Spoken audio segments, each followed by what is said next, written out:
क्योंकि अब आप दुबई में अगर जाएंगे तो आपको महीने की 3 से 5 लाख रुपए सैलरी मिलेगी, बट वो 3 से 5 लाख सैलरी किसी फ्रेशर को नहीं मिलेगी। ये सिर्फ और सिर्फ ना एक तरह से हवा बना दिया है कि बहुत डिफिकल्ट होता है, बहुत कंपटीशन होता है।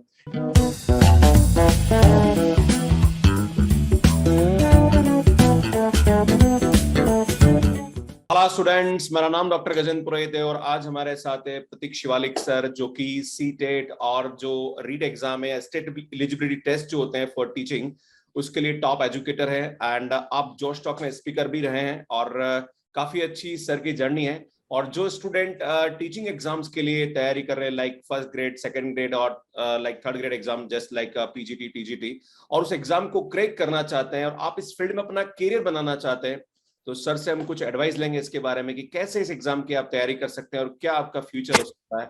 So welcome on this eight talk sir. Thank you sir, thank you sir, थोड़ा अपने बारे में बताइए। बता ही दिया वैसे तो आपने सारा। तो फिर भी सर कुछ नोट आपकी तरफ। रिसेंट तो आपने बता ही दिया। पास्ट जो उसमें जोश टॉक की अगर स्पीच लोगों ने सुनी हो तो उसमें उनको पता चल गया होगा जी। बाकी टीचिंग जॉब्स की है, बहुत जगह की है, केंद्रीय विद्यालय में भी की है जी। और अभी अपना चलाते हैं। और इसी के लिए सौरभ गांगुली जी से अवार्ड भी मिला टीचिंग के लिए ही। और अभी रिसेंटली जोश टॉक वालों ने भी इनवाइट किया कि उनको लगा कि कुछ दम है स्टोरी में, तो आप आइए जरा बताइए, लोगों से शेयर करिए। तो यही है हमारी जर्नी। बाकी टीचिंग एग्जाम्स के एस्पिरेंट को यस बहुत अच्छे से तैयार कराते हैं, स्पेशली केंद्रीय विद्यालय में काफी सक्सेसफुल हमारी जर्नी रही है। मेरा खुद का भी था, मतलब मैं खुद भी टीचर रहा हूँ केंद्रीय विद्यालय में। और जो स्टूडेंट्स हैं, मतलब इतने स्टूडेंट हमारे केंद्रीय विद्यालय में आज टीचर की नौकरी कर रहे हैं कि आप देश के किसी भी केंद्रीय विद्यालय में चले जाएं, वहां पे आपको एक ना एक टीचर ऐसा मिल जाएगा जो कभी हमारा स्टूडेंट था। तो ये वाला पार्ट मतलब मैं बड़े प्राउडली बता पाता हूँ। सो सर, मेरा जो पहला क्वेश्चन आपसे ये कि कोई भी स्टूडेंट अपना ग्रेजुएशन कर रहा होता है, तो वैसे मैक्सिमम स्टूडेंट अगर बीएससी कर रहे होते हैं तो उनका टारगेट होता है कि बीएड करके टीचिंग एग्जाम्स के लिए तैयारी करना है। पर वो लोग क्या करते हैं कि अपना बीएससी करते हैं, देन फिर बीएड करते हैं, देन फिर इस एग्जाम की तैयारी करते हैं। तो आपकी क्या एडवाइस है कि अगर आपका माइंड सेट ये है कि आपको टीचिंग फील्ड में ही जाना है, तो क्या इस एग्जाम की तैयारी पैरेलल स्टार्ट करनी चाहिए लाइक सेकंड ईयर से, और क्या क्या चीजें ऐसी उनको अपने ग्रेजुएशन के दौरान पढ़नी चाहिए ताकि इस एग्जाम को क्रैक करने में उनको प्रॉब्लम ना हो? जो भी स्टूडेंट ग्रेजुएशन कर रहे हैं जिस भी सब्जेक्ट में, ह्यूमैनिटीज में हो सकता है, साइंस में हो सकता है, लैंग्वेजेस में हो सकता है, तो उनको ग्रेजुएशन से ही अगर उनके मन में है कि हमें टीचर बनना है, तो ग्रेजुएशन से ही ना उनको अपना बेस बिल्कुल ठीक रखना चाहिए। बिकॉज आगे जाके जब आप टीचर बनने के एग्जाम देंगे तो उसमें भी आपका सब्जेक्ट काफी हद तक पूछा जाता है। तो बेस आप ग्रेजुएशन में बना लीजिए। फिर जब आप बीएड करने जाते हैं तो बीएड में पढ़ाया जाता है कि पढ़ाना कैसे है, लाइक मैथ्स के अगर आप टीचर बनते हैं तो हाउ टू टीच मैथमेटिक्स, तो पेडागोजी, यस। तो वहां पे स्टूडेंट को वहीं से उस पार्ट पे भी ध्यान देना चाहिए। बेस उन्होंने ग्रेजुएशन में बना लिया सब्जेक्ट का, now they need to work on their teaching skills and teaching part. और अगर यहाँ दोनों पे उन्होंने अच्छे से काम कर लिया ना, तो एक तरह से वो टीचिंग एग्जाम की तैयारी साथ में कर ही रहे हैं। सर, एक नेक्स्ट क्वेश्चन स्टूडेंट ने पूछा, अनुराग ने, कि जो टीचिंग एग्जाम है, एक टाइम था जब इतना कंपटीशन नहीं हुआ करता था। इवन मैं राजस्थान की बात करूं तो यहाँ पे रीट एग्जाम है, लगभग 10 से 12 लाख जने इस एग्जाम को देते हैं और काफी कम सीट्स होती, तो बहुत ज्यादा मारामारी है इसको लेके। तो आपका क्या इसके अंदर पॉइंट ऑफ व्यू है? I believe her her field में, मतलब सिर्फ टीचिंग नहीं, कम्पिटिटिव बाकी एग्जाम्स हो या एग्जाम ना हो, एमएनसी की नौकरी हो या कुछ और हो, यूट्यूब ही देख लीजिए, यूट्यूब पे भी मुझे लगता है भारत में पॉपुलेशन इतनी है कि हर चीज के लिए है मारामारी। तो हम मन से ये डर तो निकाल दें कि हम इस फील्ड में जाएंगे तो बहुत कंपटीशन फेस करना पड़ेगा। मुझे लगता है आप किसी भी फील्ड में जाएंगे तो भी आपको उतना ही कंपटीशन फेस करना पड़ेगा। मारामारी आप ये कह सकते हो सकता है जैसे न्यूज में ज्यादा आता है कि रीट में बसें बिल्कुल भर के जा रही हैं, ट्रेन बिल्कुल भर के जा रही है, इसलिए भी लोगों को थोड़ा शायद ज्यादा लगता होगा। मुझे और फिर रिस्पेक्ट है जॉब में, ये भी तो एक रीजन है ना। तो रिस्पेक्टेबल जॉब हर कोई करना चाहता है। सर, एक और शाइन ने क्वेश्चन पूछा है कि how and when to start about preparing for CTET and like state eligibility exam test. जैसा कि मैंने बताया ना, आप अगर ग्रेजुएशन अच्छे से करके आए हैं, आप अगर बीएड अच्छे से करके आए हैं, तो आपकी आधी तैयारी हो गई। फिर जब आप बीएड कर रहे हैं, बीएड के बिल्कुल आखिर सेमेस्टर में या जो सेकंड ईयर है वहां पे आप हैं, तब आप तैयारी स्टार्ट कर सकते हैं, क्योंकि मैक्सिमम सिलेबस आपने बीएड में अब कवर कर लिया है। अगर आप बिल्कुल स्टार्टिंग से तैयारी शुरू कर देंगे तो क्या होगा ना कि कुछ थ्योरीज आपको पढ़ी नहीं होंगी, आपने आप डायरेक्टली क्वेश्चन करने की कोशिश कर रहे हैं तो नहीं होगी। तो शुरुआत में नहीं करनी चाहिए तैयारी।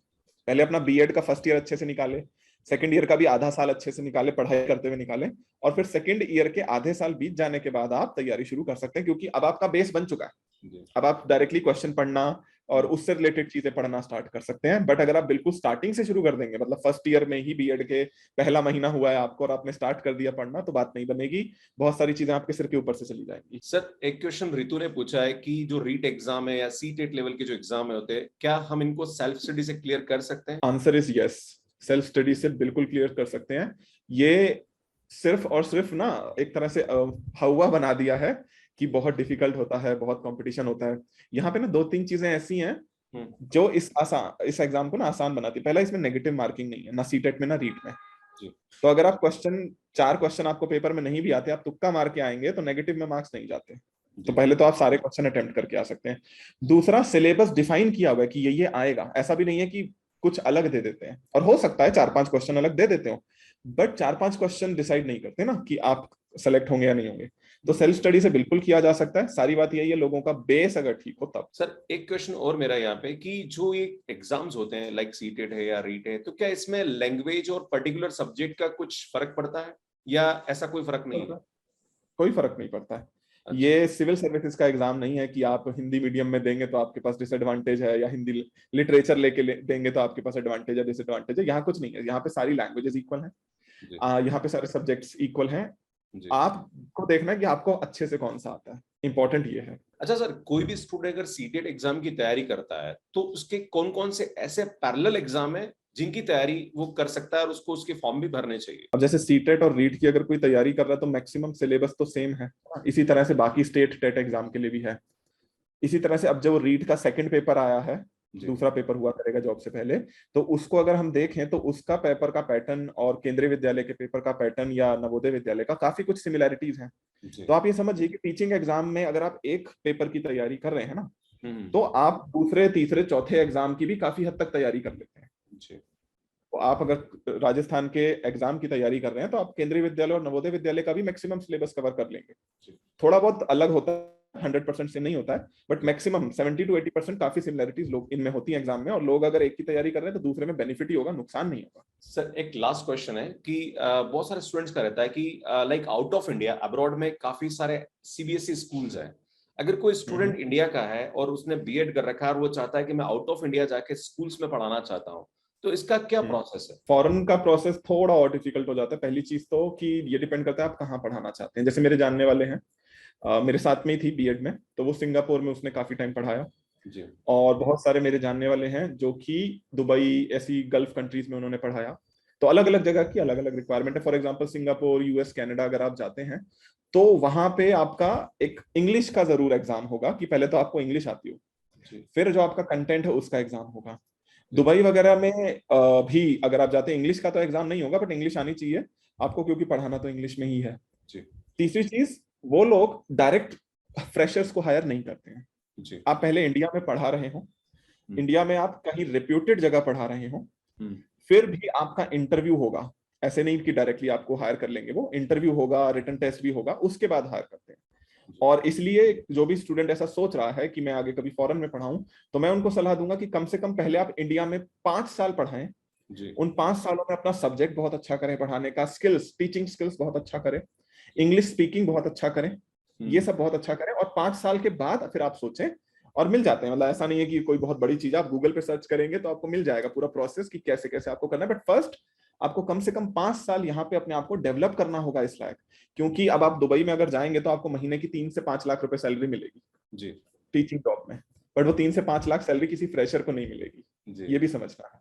ठीक है, तो पहले खुद को इस लायक बनाना जरूरी है कि आपको 3 से 5 लाख महीने की सैलरी मिले। So thank you so much and sir, बहुत अच्छा लगा आपसे बात करके। और मुझे लगता है कि जो स्टूडेंट सीटेट और रीट एग्जाम या अलग अलग स्टेट एलिजिबिलिटी एग्जाम की तैयारी कर रहे हैं और अपना करियर इस फील्ड में बनाना चाह रहे हैं कि आप स्कूल में टीचिंग करना चाहते हैं और क्या इस एग्जाम के लिए आपकी रिक्वायरमेंट है और कैसे आप इस फील्ड में अपना करियर बना सकते हैं, ये सभी क्वेश्चंस के आंसर आपको जरूर मिले होंगे यहाँ पे।